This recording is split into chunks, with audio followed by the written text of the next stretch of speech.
잘라버렸도다. 괴로움의 뿌리를 잘라버렸대요. 사성제를 완전히 아셨기 때문에 이제 다시 태어남이란 존재하지 않도다. 우리가 이제 고진멸도 사성제를 올바로 꿰뚫어 알면 부처님께서 그것을 완전히 깨뜨려 아셨기 때문에 존재로서 이제 오시지 않고 이제 다시 태어남은 존재하지 않는다고 말씀해요. 윤회를 이제 다시는 하지 않는다. 그러니까 이게 우리가 쉽게 사성제, 고진멸도 이게 쉽게 말하지만 사성제를 올바로 알기라는 것은 쉽지가 않아요. 완전히 아는 게 아라한, 깨달은 분들이 이제 완전히 사성제를 완전히 깨트려 아신 거. 그러면 처음에 뭐예요? 고잖아요. 고. 그 다음에 집. 고는 왜 일어나냐? 집착 때문에. 집착이 원인이에요. 그 다음에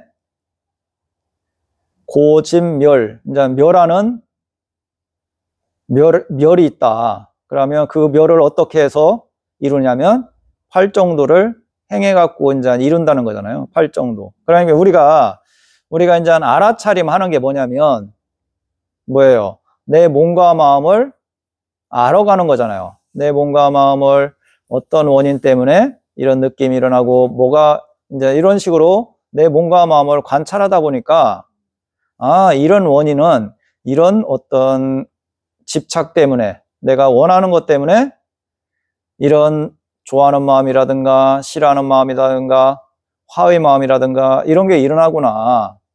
이렇게 조금씩 알아가는 거예요. 우리가 알아차림을 하는 것은 고집멸도 사성제를 이해해 나가는 거지 다른 게 아니에요. 그러면 이런 집착 때문에 내가 화가 일어나네? 이런 집착 때문에 짜증이 있네? 이런 것 때문에 어떻네? 이렇게 이제 이해해 나가니까 이런 걸 버리면 짜증도 안 나고 화도 안 나고 내 마음이 고요하고 편하겠구나. 이것은 해로운 거구나. 그러고 이런 원인 때문에 이루어지면 기쁨도 일어나지만 또 고통이 따르구나. 이런 것은 옳지 않은 거니까 내가 이런 것을 집착하던가 이런 마음을 내려놓으면 내 마음이 편안하고 행복하겠구나. 이렇게 조금씩 이해해 나가는 거예요. 그랬을 때 우리가 이제 그런 마음들이 서서히 줄여 들어가는 거지. 내가 앞으로 이런 것을 안 일으켜야지. 이런 것을 앞으로 안 할 거야. 이 정도만 갖고는 그게 안 돼요. 내가 알아차림을 해 나가면서 이런 마음이 일어나네.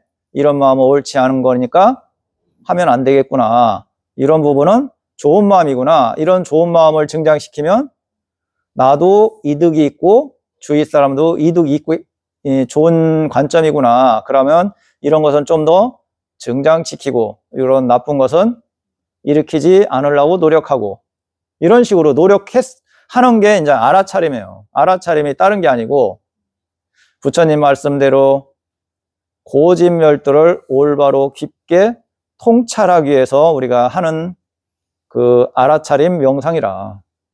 그러면 부처님 말씀대로 알아차림을 하면 뭐예요? 지혜도 성장하고 지혜가 성장하면 선처의 조건이고 또 선처의 그것을 끊임없이 해나간다면 부처님 말씀대로 탐진 지혜 소멸을 이룰 수 있고 고집멸도를 완전히 꿰뚫어 볼 수가 있다. 그를 완전히 이해하기 위해서 출가해서 머리를 깎고 출가해서 수행을 하는 거다. 이제 이 부분이 부처님 당시에 어떤 바라문이 그분이 이제 스님인데 스님이 탁발을 나가세요. 이제 아라한이신데 탁발을 나갔는데 어떤 바라문이 물어봐. 당신은 왜 머리를 깎고 그분한테 뭐를 배우기 위해서 머리를 깎고 출가해서 수행을 합니까? 뭐를 배우기 위해서. 그러니까 그분이 뭐라고 대답하시냐면 그를 완전히 알기 위해서 나는 그분 밑에서 출가해서 머리를 깎고 수행을 합니다. 이렇게 대답을 해요. 그를 완전히 알기 위해서. 그래갖고 이제 탁발을 마치고 부처님한테 이렇게 말씀을 드려요. 부처님이시여 제가 탁발을 나왔고 이런 질문을 받았을 때 제가 이렇게 대답을 했습니다. 부처님을 해하지 않고 제가 올바로 대답한 겁니까? 이렇게 이제 부처님한테 말씀을 드리니까 부처님께서 바르다. 고를 완전히 알기 위해서 내 밑에서 수행을 하는 거다. 그러니까 이제 그게 뭐냐면 고진멸도잖아요. 고를 완전히 알기 위해서. 고를 완전히 알기 위해서 뭐예요? 팔정도를 실천하는 거잖아요. 그랬을 때 완전한 탐진치의 해탈을 이루는 거다. 우리가 팔정도라고 했을 때 바른 견해, 바른 사유, 바른 말, 바른 행위, 바른 생계, 바른 알아차림, 바른 삼매 이랬을 때 우리가 올바른 알아차림을 하면 뭐예요? 옳은가 그른가, 적당한가 적당하지 않은가, 이게 뭐예요? 그러고 이제 부처님 근본에서 사성제에 대한 관점이고, 그거 아니면 삼법인에 대한 무상고무아에 대한 견해로 내 몸과 마음을 관찰하니까 바른 견해로 내 몸과 마음을 관찰하고, 그러면 이런 말을 할 때 이게 옳은 말인가, 필요한 말인가, 필요하지 않는 말인가, 말이라든가 행동이라든가, 또 뭐예요? 내가 이런 관점으로 제가자라면 이런 관점으로 돈을 버는 게 합당한 직장인가, 이런 거라든가, 그거 아니면 내가 이런 술을 팔아서 돈 버는 게 올바른 저건가, 이런 것을 정확하게 알고 행하잖아요. 그게 뭐예요? 우리가 팔정도를 행하는 거예요. 그렇게 행하다 보니까 그거 아니면 계율도 좀씩 성취해 나가고, 그리고 그런 것을 안 좋은 것을 행하지 않으니까 마음은 고요하고 편안하고 행복감이 있겠죠. 행복감이 있으니까 자연스럽게 선정의 마음으로 들어가는 거잖아요. 우리가 행하는 게, 알아차림을 행하는 게 팔정도를 실천하는 거예요. 다른 게 아니고. 그러니까 팔정도를 하나하나 하면 범위가 넓고 되게 어려운 것 같지만, 알아차림을 실천하는 건 우리가 팔정도를 실천하는 거라. 그러면 부처님 말씀대로 행하는 게, 지금 알아차림을 행하는 게 부처님 말씀대로 살아가는 거고, 또 그렇게 살아가다 보니까 지혜도 성장하고, 또 끊임없이 그 관점으로 노력하다 보니까 부처님 말씀대로 고를 완전히 이해하고 알 수 있게 되고, 그러면 궁극에는 해탈 열반을 성취할 수밖에 없잖아요. 그런데 이 좋은 것을 우리는 크게 와닿지 않으니까 노력을 잘 안 해요. 그리고 이 알아차림이 점점 깊어지고 할 줄 알게 되면 항상 마음을 관찰하게 돼요. 알아차림이 항상 마음을 바라보고 있어요. 항상 마음을 바라보고 있으니까 점점 번뇌가 줄어들어가요. 그런데 저도 이제 다른 수행을 해봤지만, 주력 수행이라든가 이런, 그거 아니면 또 연물 수행이라든가, 그거 아니면 다른 관점으로 수행을 할 때 쉽게 번뇌가 줄어들지 않아요. 생각보단 번뇌가 줄지 않아요. 우리가 예를 들어 어떤 다란이를 암송한다든가 했을 때, 처음에는 다란이를 제대로 모를 때는 거기에 집중하다 보니까 다른 생각이 잘 안 들어와요. 그런데 다란이가 숙달되면 입은 다란이를 하고 있지만 생각은 다른 생각을 하고 있어요. 네, 숙달되면 그래요. 희한하게 점점 생각들이 많이 일어나요. 그런데 이 알아차림 명상은 계속 마음을 알고 하다 보면 점점 생각이라든가 그런 번뇌가 점점 사라진다는 걸 알아요. 그런데 세월이 계속 가면 번뇌를 관찰하기가 쉽지 않아요. 왜 그러냐면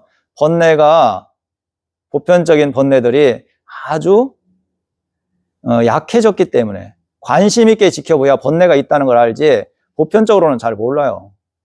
그리고 이제 어떤 번뇌와 가래의 마음은 좀 차이가 있어요. 가래는 내가 지금 생각은 안 일어나지만 그 바탕에 뭐가 있냐면 욕심의 마음은 있어요. 그 잠재되어 있어요. 그 가래적인 느낌하고 번뇌는 좀 차이가 있어요. 번뇌가 지금 없다고 해갖고 그런 기본 어떤 무명이 없는 건 아니다. 무명이 있기 때문에 그런 화의 마음이라든가 욕심의 마음이라든가 이게 잠재되어 있지, 드러나지 않은 것 뿐이지.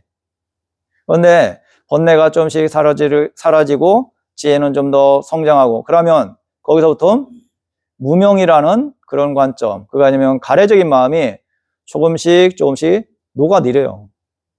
그렇게 해나갔을 때 그게 사라지지, 다른 방법은 제가 보기에는 선정을 닦아갖고 지혜 명상을 하든지, 지혜 명상을 하면서 선정을 닦든지, 이런 방법으로 접근하지 않으면 그런 번뇌라든가 무명이라든가 이런 관점은 사라지지 않아요. 다른 방법이 없어요. 부처님께서는 그렇기 때문에 사념처 수행을 유일한 방법이라고 말씀해요. 이게 끊임없이, 다른 방법은 제가 이렇게 봐도 신비로울 정도로 이것은 계속 알아차림을 하고 잘하든 못하든 계속 여기에 투자를 하고, 또 친구들하고 어울려도 항상 마음을 바라보고, 또 친구들하고 산책을 가다든가, 그거 아니면 어디 음식점을 간다든가 했을 때도 항상 마음이, 알아차림이 마음에 가 있고 또 마음에 가 있고 하다 보면 점점 나도 모르게 그런 번뇌라든가 이런 관점들이 서서히 줄어 들어간다는 걸 알아요. 이것은 끊임없이, 그러면 우리가 죽음의 직전까지 항상 마음을 알고 하면, 마음을 의지하면서, 내 마음을 의지하면서 죽을 수가 있어요. 바른 견해로. 그게 뭐예요? 자등명이잖아요. 자등명. 그러고 자등명이고 바른 견해로 있는 그대로 보는 것을 법등명. 그런데 이제 기본 바탕에 부처님 말씀, 무상에 대해서, 고에 대해서, 무아에 대한 견해로 내 몸과 마음을 알고 하다 보면 점점 그게 의지처가 돼요. 자등명, 법등명으로 변해가요. 자등명, 법등명으로. 이건 특별한 거라. 그런데 우리는 그것을 크게 귀하게 못 느끼고, 부처님이 세상에 계셔갖고 이 길을 가르쳐줬다는 것은 특별한 거고, 또 이런 것을 만나갖고 실천한다는 것은 참으로 특별한 거예요. 이게 우리가 부처님한테 공양을 올리고 또 선업을 짓고, 이것도 훌륭하지만 어떤 선업이 더 훌륭해요? 어떤 선업이 더 훌륭할까요? 알아차림 자체는 큰 선업이 돼요. 알아차림의 선업이 더 수수하고 더 특별해요. 우리가 어떤 물질적인 보시라든가 이런 거보단 알아차림, 이 알아차림은 뭐예요? 알아차림은 선업이 돼요. 그러고 뭐가 돼요? 해탈의 조건이 돼요. 이와 같이 큰 선업을 만들어가는 건 없어요. 내가 돈이 없어도 알아차림을 열심히 하면 진정한 선업을 지어가요. 그 깨어있는 마음이 뭐예요? 선처의 조건이잖아요. 깨어있는 마음을 계속하고 올바른 견해로 알고 하면 이 청정한 마음이 뭐가 돼요? 선업이 되잖아요. 그럼 이와 같이 돈이 없어도 선업을 지을 수 있는 방법이 다른 게 또 있을까요? 잘 없어요. 그리고 이것은 특별한 선업이 돼요. 해탈의 선업, 해탈 열반의 선업이에요. 그러면 이 순간 내가 한 번 알아차림을 놓치면, 큰 선업을 놓친다고 생각한다면 얼마나, 지금 당장 이 눈앞에 알아차림 한 번 할 때마다 10만 원씩 생긴다고 생각해봐요. 그러면 놓치지 않고 얼마나 열심히 하겠어요. 눈에 안 보이니까, 우리는 와닿지가 크게 안 하니까 오늘 바쁘니까 좀 쉬었다가 내일 하지, 오늘은 좀 힘들으니까 일찍 자야지. 그런데 눈이 보여, 돈이. 그러면 잠이 와요, 안 와요? 어떻게 해서라도 놓치지 않고 10만 원을 받아가려고 할 거라. 한 번 놓치면 원망하는 마음이 일어날 거예요. 내가 저걸 10만 원을 놓쳤네. 그런데 알아차림은 어떻게 보면 그거보다 큰 돈이 형성되는 거라. 한 번 알아차림하면 생사에 벗어나는 길을 가고 있는 건데. 그리고 그거 열심히 하면 뭐예요? 천상에 태어나고 해탈 열반을 이루는 건데. 이와 같이 큰 선업이 어떻게 있겠어요? 이런 선업을 지을 수 있는 방법이 있어요? 없어요. 그렇기 때문에 부처님께서는 알아차림, 이 공덕은 올바른 견해의 알아차림, 이것은 특별한 거라. 그러고 부처님께서는 뭐예요? 이 길이 유일하다. 해탈 열반으로 가는 길은 이 길이 유일하다.